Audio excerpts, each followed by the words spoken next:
नमस्कार विद्यार्थी मित्रांनो, मी खेमचंद्र पाटील आपलं सर्वांचं स्वागत करतो. आज आपण एमपीएससी सी सॅट म्हणजे राज्यसेवा सी सॅट 2024 यामध्ये गणित आणि बुद्धिमत्ता या दोन विषयांसाठी जे प्रश्न विचारले गेले होते त्याच्यावर आपण चर्चा करणार आहोत. 2025 ची तयारी करण्यासाठी आपल्याला पीवायक्यूज म्हणजे मागच्या वर्षी कसे प्रश्न विचारलेले आहेत त्याच्यावर त्याचं अनालिसिस करणं महत्वाचं असतं. त्या अनुषंगाने आपल्याला पुढच्या अभ्यासाची डिरेक्शन त्या ठिकाणी आपल्याला ठरवता येते. चला तर मग आज आपण आपल्या या सत्राला सुरुवात करू. जे विद्यार्थी चॅनलला नवीन असतील त्यांनी चॅनलला लाईक करा, सबस्क्राईब करा आणि जास्तीत जास्त विद्यार्थ्यांपर्यंत शेअर करा. पहिला प्रश्न बघा. अ, 5 भाऊ आणि 3 बहिणींपैकी एक बहीण आणि 2 भाऊ अशी 3 सदस्यांची समिती निवडायची आहे. तर हा परमिटेशन कॉम्बिनेशन वरचा प्रॉब्लेम आहे. 3 सदस्यांची आपल्याला समिती स्थापन करायची म्हणजे 3 लोकांची निवड करायची आहे. तर ती किती वेगवेगळ्या प्रकारे करता येईल असा आपल्याला प्रश्न विचारलाय. तर एकूण प्रकार या ठिकाणी काढण्यासाठी बघा, एकूण प्रकार आपल्याला एक बहीण त्या समितीमध्ये पाहिजेत आणि एकूण किती बहिणी आहेत? 3 बहिणी, म्हणजे 3 बहिणींमधून एकाची निवड होईल आणि निवड करण्यासाठी कॉम्बिनेशनचा वापर केला जातो. काल देखील मी याच्यावर एक व्हिडिओ केलेला आहे आणि असिस्टंट मेन्स 2022 मध्ये कॉम्बिनेशन वर प्रश्न विचारला गेला, त्याचे देखील मी त्या ठिकाणी चर्चा केलेली आहे. या टॉपिकवर पूर्ण एक व्हिडिओ मी करणार आहे, तो नक्की तुम्ही येणाऱ्या दिवसामध्ये तो व्हिडिओ मी बनवेल, तर तो नक्की बघा. आणि 2 भाऊ, आपल्याला 2 भाऊंची निवड आपल्याला 5 भाऊंमधून करावं लागेल. मध्ये आणि आहे बघा, हा एक बहीण आणि 2 भाऊ. आणीला नेहमी गुणाकाराने या ठिकाणी रिप्लेस केलं जातं परमिटेशन कॉम्बिनेशन अँड प्रोबॅबिलिटी मध्ये.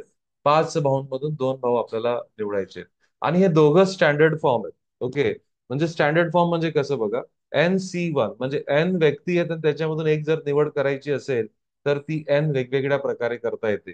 आणि NC2 म्हणजे N वेगवेगळ्या व्यक्ती आहेत आणि त्याच्यामधून 2 व्यक्ती सिलेक्ट करायचे आहेत.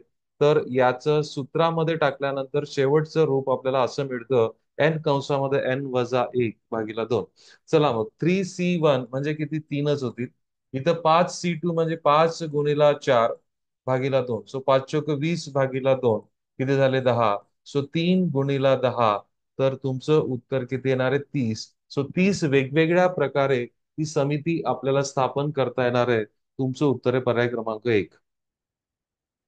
कॉम्बिनेशन वरचा हा प्रॉब्लेम बघा 2024 मधल्या राज्यसभेमध्ये विचारला गेलाय. आता बघा, हा पण प्रश्न कॉम्बिनेशन वर आहे, पण विचारताना थोडासा लांबलचक तुम्हाला केला गेलाय. तर थोडंसं व्यवस्थित याचं वाचन करणं महत्वाचं आहे. बघा, स्थानिक टपरीवर आईस्क्रीम खरेदी करताना मीना व मधू नेहमीच भिन्न चवीचे एक एक असे 2 गोळे घेतात. लक्षात घ्या, 2 गोळे घेत आहेत आईस्क्रीमचे. ओके, मीना आणि मधू. चॉकलेट, कॉफी, लिची, आंबा, बदाम, स्ट्रॉबेरी आणि व्हॅनिला म्हणजे किती स्वाद अवेलेबल आहेत बघा. 1, 2, 3, 4, 5, 6, 7 7 वेगवेगळ्या प्रकारचे स्वाद उपलब्ध आहेत. मीना बदाम खात नाही आणि मधू चॉकलेट व कॉफी आईस्क्रीम खात नाही.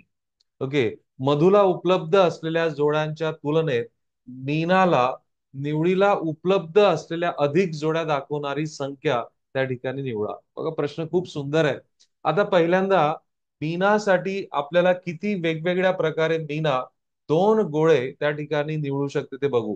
आता मीनाला बदाम आवडत नाहीये आणि एकूण बघा स्वाद किती अवेलेबल आहेत. 1, 2, 3, 4, 5, 6, 7 स्वाद अवेलेबल आहेत. त्याच्यातला बदाम ती खात नाही, म्हणजे हिला किती जोड्या पॉसिबल आहेत बघा. मीनासाठी त्या 2 गोळ्यांच्या जोड्या काढण्यासाठी 6 मधून तिला 2 निवडायचे आहेत. 6च का? एकूण स्वाद तुम्हाला अवेलेबल होते 7, पण तिला बदाम आवडत नाही, म्हणून 6C2 निवड करायची म्हणजे कॉम्बिनेशन. आताच आपण हा फॉर्म बघितला, 6 × 5 भागिला 2, 6 × 5 = 30 भागिला 2 म्हणजे 15 झाले. म्हणजे मीनासाठी किती जोड्या उपलब्ध आहेत? 15. आता मधूसाठी बघा काढू. आता मधूला 2 स्वाद आवडत नाहीये. कोणते कोणते? चॉकलेट आणि कॉफी तिला आवडत नाहीये. म्हणून जे टोटल तुम्हाला 7 स्वाद उपलब्ध होते त्याच्यातले 2 गेले, म्हणजे मधूसाठी जोड्या करताना आता ह्या 5 मधूनच आपल्याला 2 गोळे निवडावे लागतील. 5C2 आत्ताच काढला आपण, 5 गुणिला 4 भागीला 2, 4 पंचे 20 भागीला 2 10.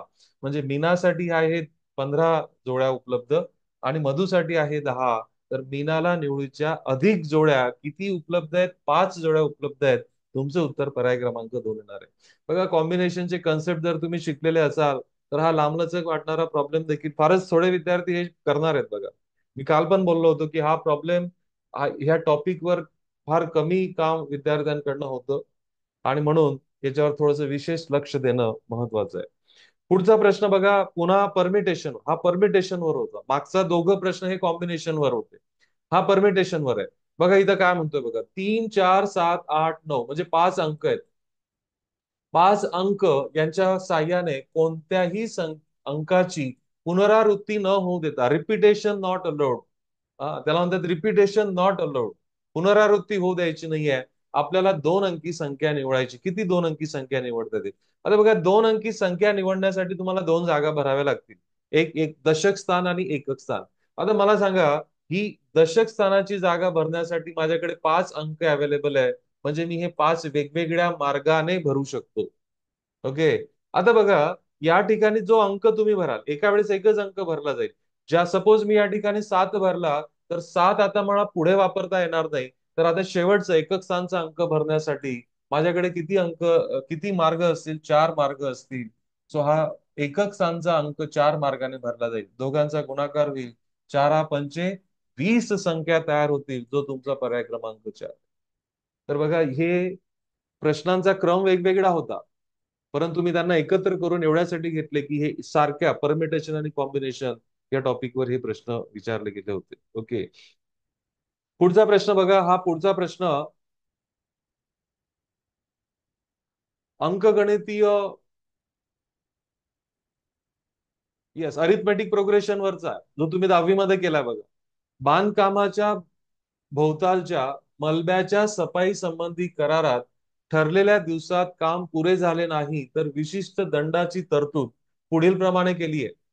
पहिल्या दिवसासाठी 250 रुपये, 2 दिवसांसाठी 310 रुपये, तिसऱ्या दिवसासाठी 370 रुपये. बघा आता, 250 पहिल्या दिवसासाठी, नंतर 310, नंतर 370, अशा प्रमाणे दंडाची आकारणी होते. म्हणजे बघा, या ठिकाणी दंडाच्या आकारणीमध्ये किती रुपयांची वाढ होते? 60-60 रुपयांची वाढ होते. म्हणजे अरिथमेटिक प्रोग्रेशन आहे, अरिथमेटिक प्रोग्रेशन आहे. आणि अरिथमेटिक प्रोग्रेशन मध्ये आपण 10वी च्या वर्गामध्ये बरंच काम केलेलं आहे. ठेकेदाराने एकूण किती दंड भरलाय? 6,960 रुपये त्याने दंड भरलाय. तर कामाला किती दिवस विलंब झाला ते आपल्याला काढायचंय.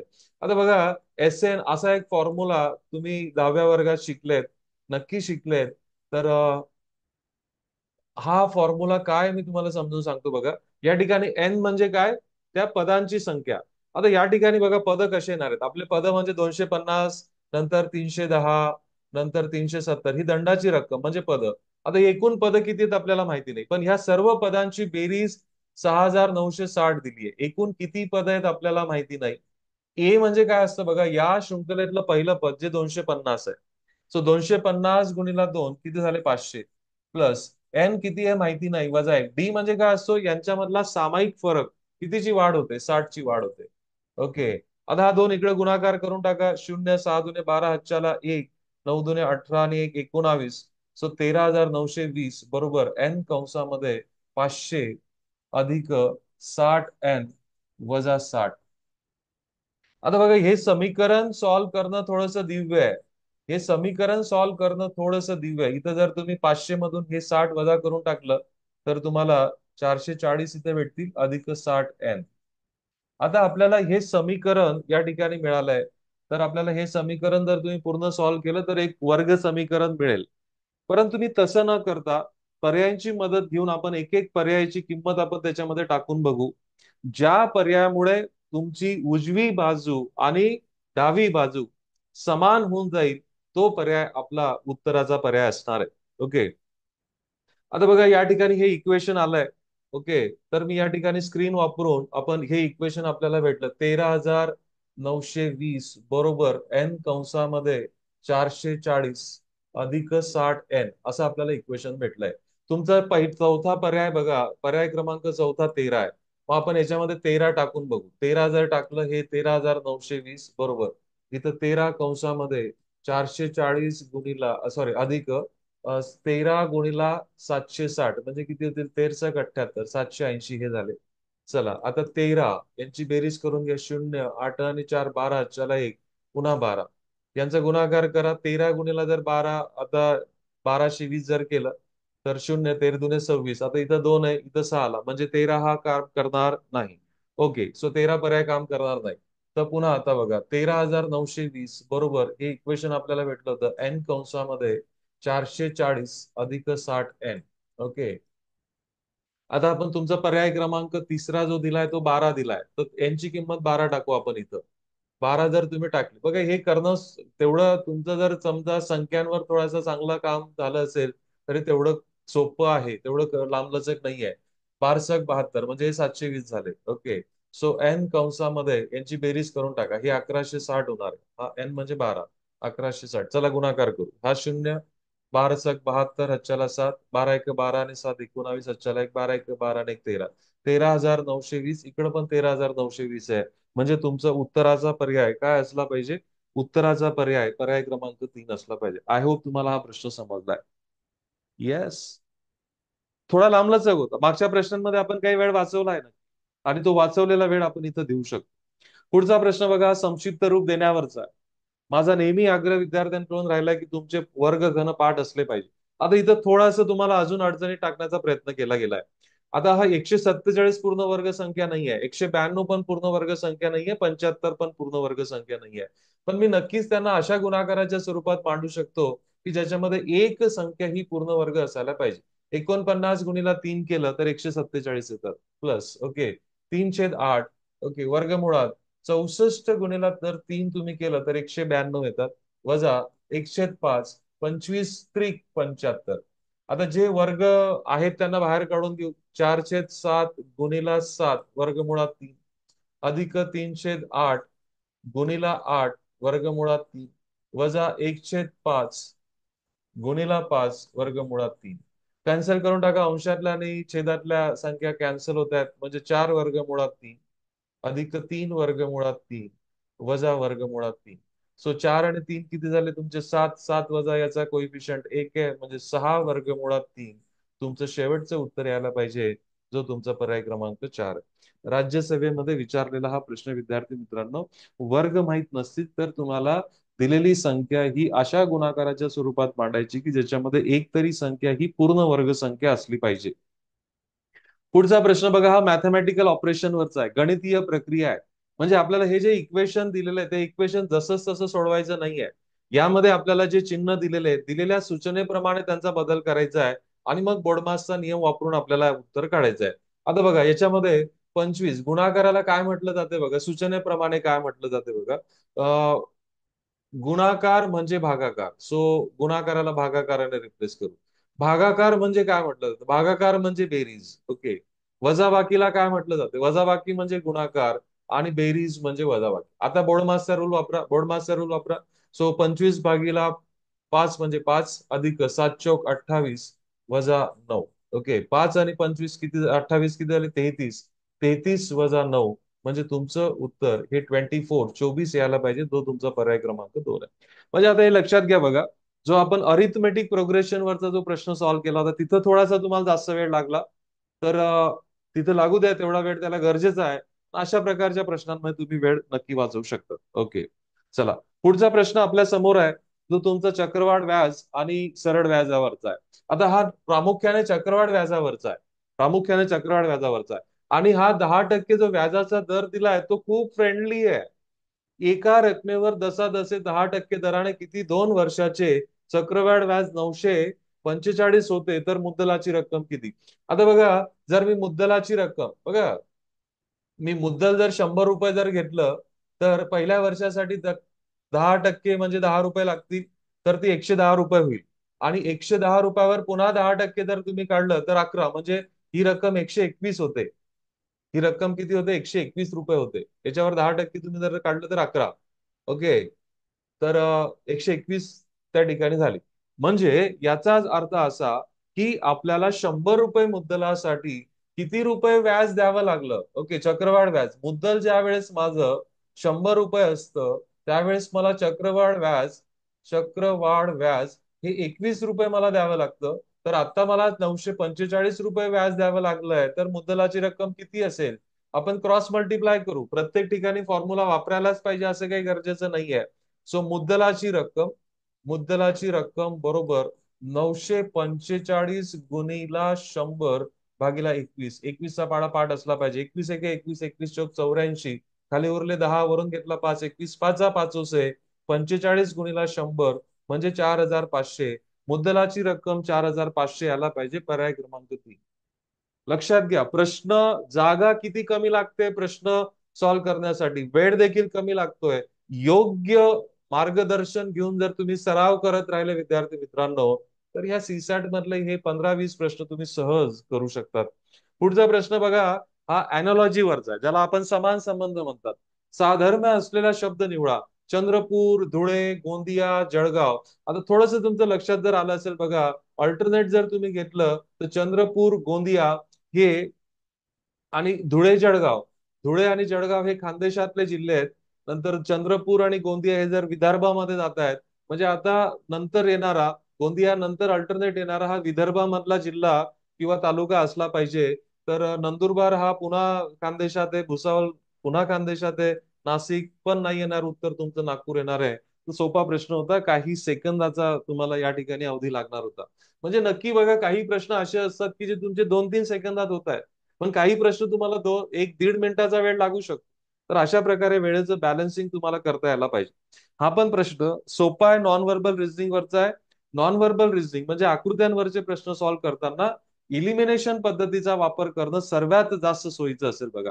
आता या ठिकाणी बघा, पास्यांचा एक वेगळा टॉपिक आहे, त्याच्यावर देखील मी व्हिडिओ बनवलेला आहे, पण त्या पद्धतीने जाऊ नका. इथं अॅनॉलॉजीवर जा. म्हणजे आता बघा, इथं 1 डॉट आणि 3 डॉट, इथं 1 डॉट आणि 3 डॉट, म्हणजे मला या पोझिशन आणि या पोझिशन मध्ये दोन पृष्ठभागांवरची इमेजेस सारख्या दिसत आहेत. आता बघा, बेरीज त्रिकोण आणि डॉट असेल तर मला दोन सारख्या यायला पाहिजे. इथं दिसतंय मला तिघं आलेले आहेत, इथं पण दिसतंय तिघं आलेले आहेत. दोन मला सारख्या पाहिजेत. तर या ठिकाणी बेरीज आणि डॉट आहे, बेरीज आणि डॉट आहे, म्हणजे या 3 आणि 4 मध्ये उत्तर येऊ शकतं. आता इथं याची पोझिशन बदलली आहे. आता अशीच्या अशी पोझिशन आपल्याला पर्याय क्रमांक 4 मध्ये दिसते, म्हणजे ते उत्तर येणार नाही. तुमचं उत्तर पर्याय क्रमांक 3 असेल. तर इतकं साध्या पद्धतीने हा प्रश्न आपल्याला त्या ठिकाणी करता येण्यासारखा होता. पुढचा प्रश्न हा कॅलेंडरवरचा आहे. घड्याळ आणि कॅलेंडर याच्यावर तुम्हाला नक्की प्रश्न विचारला जातो. 20 मार्च 1995 रोजी सोमवार येतो, तर 3 नोव्हेंबर 1994 वार कोणता होता, तो आपल्याला मागे जायचंय. तर आपण काय करू बघा, 3 नोव्हेंबर 1994 पासून 20 मार्च 1995 पर्यंतचे मी ऑड डेज काउंट करून घेतो, ज्याच्यामध्ये महिना पूर्ण येईल. त्याला आपण बघा कसं करणार आहे. नोव्हेंबर हा 30 दिवसांचा असतो, म्हणजे याच्यामध्ये 27 दिवस यायचे बाकी आहेत. नोव्हेंबर नंतर तुमचा डिसेंबर येणार आहे 1994चा. डिसेंबर मध्ये 31 दिवस असतात, तर मी 3च घेतो. ऑड डेज कसे काढतात? दिवसांच्या संख्येला जर 7ने भागितलं आणि या भागाकारामध्ये जी बाकी येते त्याला आपण ऑड डेज म्हणतात. आणि ऑड डेजचा कन्सेप्ट हा कॅलेंडरमध्ये सर्वात महत्वाचा आहे. डिसेंबर आला तुमचा, 3 दिवस आले. नंतर जानेवारी येणार आहे तुमचा, जानेवारी 1995चा येईल, त्याच्यामध्ये पण 31 दिवस असतात, म्हणजे ऑड डेज 3. नंतर या ठिकाणी तुमचा फेब्रुवारी येणार आहे. आता हा फेब्रुवारी जो आहे, तो हे 1995 हे साधारण वर्ष आहे, हे लीप वर्ष नाहीये. म्हणजे त्याच्यात 28 दिवस येणार आहे, म्हणजे ऑड डेज 0.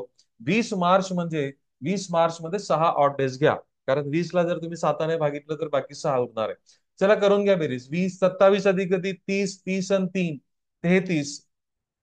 33 आणि 6 किती झाले? 39. 39ला पुन्हा 7ने भागितल्यानंतर बाकी किती उरणार आहे? बाकी तुमची 4 उरणार आहे. बस 7 5 35. म्हणजे आता बघा, जर या 20 मार्चला तुमचा सोमवार होता, तर सोमवारच्या मागे 4 दिवस जायचंय. मागे 4 दिवस जायचंय. लक्षात घ्या, सोमवारच्या मागे तुम्हाला 4 दिवस जायचंय. तर रविवार, पहिला दिवस रविवार. ओके. आता तुमचा हा 4 दिवस आलेला आहे, म्हणजे इथं सोमवार आहे तुमचा. ठीक आहे, म्हणजे याच्या मागे 4 दिवस तुम्हाला जायचं. 4 दिवस मागे म्हणजे 3 दिवस पुढे, म्हणजे मंगळ, बुध आणि गुरु तर तुमचं उत्तर गुरुवार यायला पाहिजे, तो पर्याय क्रमांक 3 या ठिकाणी आहे. ऑड डेज काढणं फार महत्वाचं विद्यार्थी मित्रांनो. पुढचा प्रश्न बघा, हा गुणोत्तर प्रमाण याच्यावरचा आहे. 2020-21 ला पण अशा प्रकारचा प्रश्न विचारला गेला होता. एबीसी यांच्या वाट्याला 5,000 रुपये आहेत आणि त्यांनी या प्रमाणात त्यांनी वाटून घेतले, तर सीच्या वाट्याला किती पैसे आले, किती रुपये आले? तर सोपं आहे बघा, याला फार एक्स वगैरे मध्ये जाऊ नका. जर तुम्ही गुणोत्तराच्या पदांची बेरीज केली तर गुणोत्तरांच्या पदांची बेरीज 10 होते. 5,000ला 10ने भागून टाका, तुम्हाला काय भेटणार आहे? 500. म्हणजे गुणोत्तरातल्या एका एका पदाची व्हॅल्यू, एक युनिट ची व्हॅल्यू किती होते? 500. सी ला किती भाग भेटलेत? 5 भाग भेटलेत. 500 गुणिला 5 म्हणजे 2500 तुमचं उत्तर यायला पाहिजे, जो पर्याय क्रमांक 3 आहे. अगदी कमीत कमी जागेत कमीत कमी वेळेत तुम्ही करू शकतात. फक्त योग्य मार्गदर्शन आणि सराव या दोघं गोष्टी महत्वाच्या आहेत. पुढचा प्रश्न पुन्हा शेकडेवारीवरचा आहे. शहराची लोकसंख्या दर 5% वाढते. जर सध्याची लोकसंख्या 9,261 असेल, तर 3 वर्षापूर्वीची लोकसंख्या तुम्हाला काढायची आहे. आता तुम्ही जर स्मार्ट असाल, तुम्ही आहेतच स्मार्ट, पण तुम्ही त्याचा उपयोग करून घ्या. पेपरमध्ये आपण फार विचित्र पद्धतीने वागतो. 9,261 हा 21चा घन आहे आणि 3 वर्षापूर्वीची, बघा 3 वर्षापूर्वीची जर लोकसंख्या काढायची असेल, तर हे सूत्र या ठिकाणी आपण वापरतो त्या ठिकाणी. नंतर आर भागीला 100 कंसाचा एन भागात, म्हणजे पी म्हणजे काय? ही सध्याची लोकसंख्या, एक अधिक आर म्हणजे वाढीचा दर, 5%चा वाढ होतोय, ओके, भागीला 100 कंसाचा तिसरा घात. तिसरा घात का? कारण 3 वर्षापूर्वीची काढायची आहे. मग 9,261. ओके, आता बघा, 1 अधिक 105, 1 अधिक 500 म्हणजे किती झाले ते? 105 भागीला 100 कंसाचा तिसरा घात. मी या ठिकाणी इकडे घेतोय बघा. सो ए बरोबर काय होऊन जाणार आहे? 9,261 भागीला 21 भागीला 20 कंसाचा घन. ओके, आणि तुम्हाला आता दिसतंय बघा, 21चा घन होतो 9,261 आणि हा किती झाला? 8,000. सो हा कॅन्सल होऊन जाईल 8,000 वरती, म्हणजे तुमचं उत्तर काय येणार आहे? 8,000. सो 3 वर्षापूर्वी ती लोकसंख्या ही 8,000 होती. ही संख्या आणि 3 वर्ष याच्यावर सुद्धा तुम्हाला उत्तरापर्यंत पोहोचता येऊ शकत होतं. पण त्याच्यासाठी प्रॅक्टिस ही महत्वाची आहे. वर्ग घनांवर काम करा, लक्षात घ्या. त्याच्यावर डायरेक्ट प्रश्न जरी विचारला गेला नाही, तरी त्याच्याशी संबंधित प्रश्न त्या ठिकाणी विचारला जातो. तर अशा प्रकारे विद्यार्थी मित्रांनो, आज आपण एमपीएससी राज्यसेवा 2024 या परीक्षेमध्ये जे प्रश्न विचारले गेले त्याच्यावर आपण चर्चा केली. Thank you very much for watching. Bye bye. Happy learning. Have a nice day.